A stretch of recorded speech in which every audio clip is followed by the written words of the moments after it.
வேதபாராயணம் ரொம்ப விசேஷமாக இப்பொழுது நடந்தது. உபனிஷத்தில் ஆரம்பித்தது சத்தியம் ஞானம் அனந்தம் பிரம்ம என்று பிரம்மஸ்வரூபத்தினுடைய லட்சணங்களை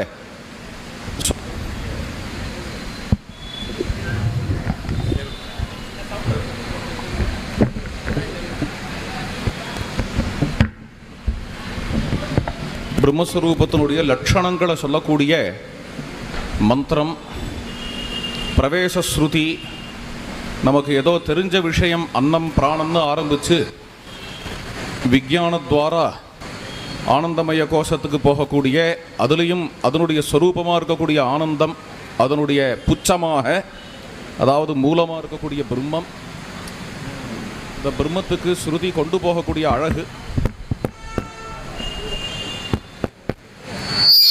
சரியா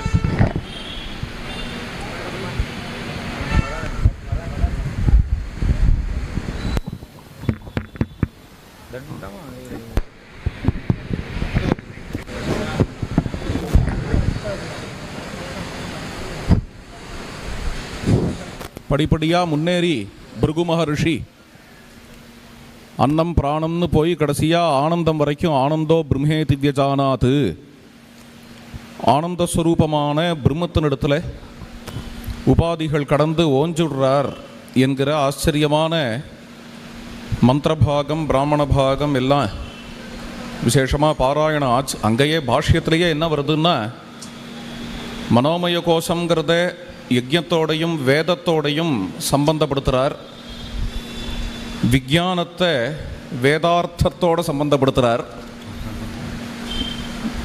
அந்த வேதார்த்தத்திலேயே ரிதம் சத்தியம் யோகம் எல்லாத்தையும் கொண்டு வரார்.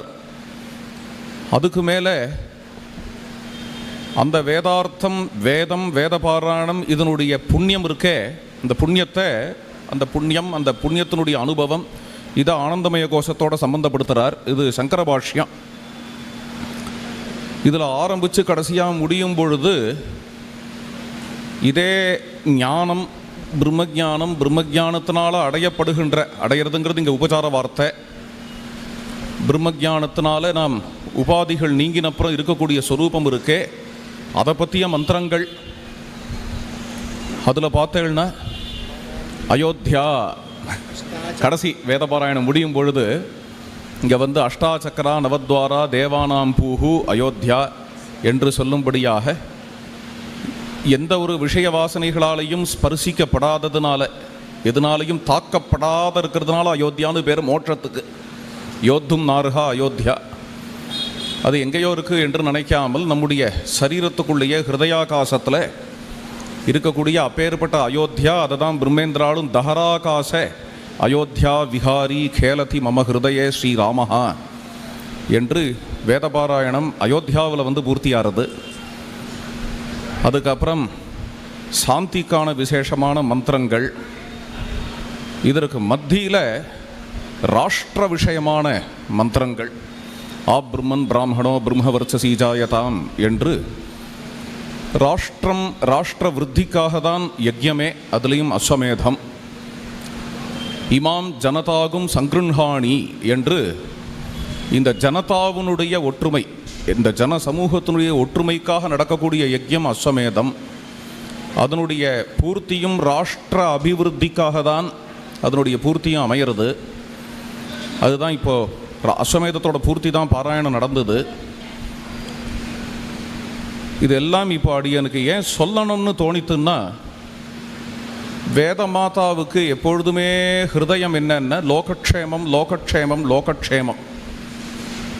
இந்திரஹா ஆசாபியா பரி சர்வாபியா அபயங்கரத்து என்று இருக்கு. அபயம், எல்லாருக்கும் அபயம், யாருக்கும் பீதி ஏற்படக்கூடாது, பயம் இல்லாத தன்மை என்கிறது தான் வேதமாதாவினுடையவே ஹிருதயம்.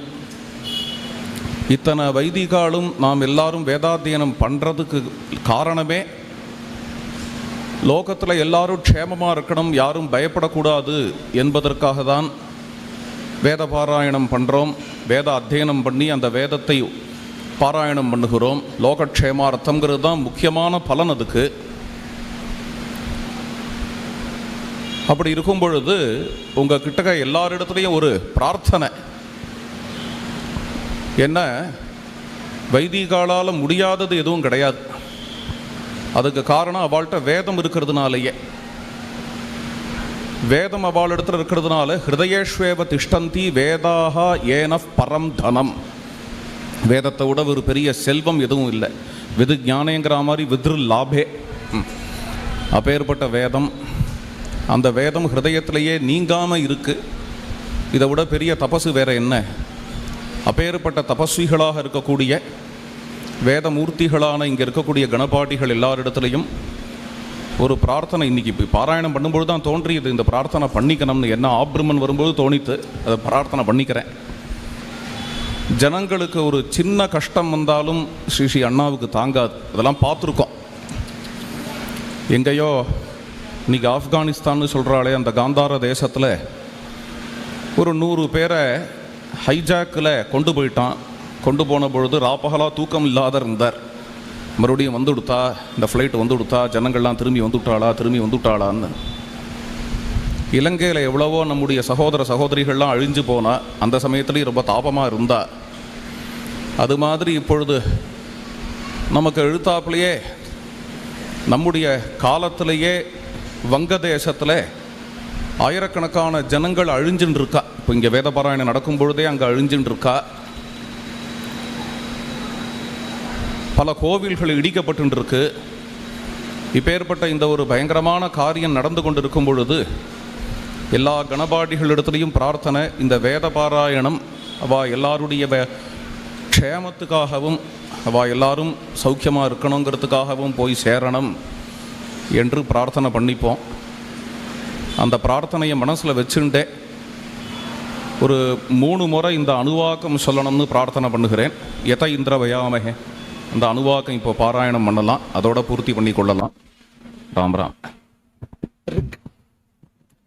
ஓம் யத இந்திர பயாமஹே ததோ நோ அபயம் கிருதி மகவன் சக்திதவதன்ன ஊதயே வித்விஷோ விமிருதோ ஜஹி ஸ்வஸ்திதா விஷஸ்பதிர்வ்ருத்ரஹ விமிருதோ வசி वृषेन्द्र पुरगेतु न स्वस्तिदा अभयङ्करः यत इन्द्र भयामहे ततो नो अभयङ्कृधी मघवञ्चग्धितवतन्न ऊतये विद्विषो विमृधो जहि स्वस्तिदा विषस्पतिर्वृत्रः विमृधो वशी वृषेन्द्र पुरगेतु न स्वस्तिदा अभयङ्करः यत इन्द्र भयामहे ततो नो अभयङ्कृधी मघवञ्चग्धितवतन्न ऊतये विद्विषो विमृधो जहि स्वस्तिदा विषस्पतिर्वृत्रः विमृधो वशी वृषेन्द्र पुरगेतु न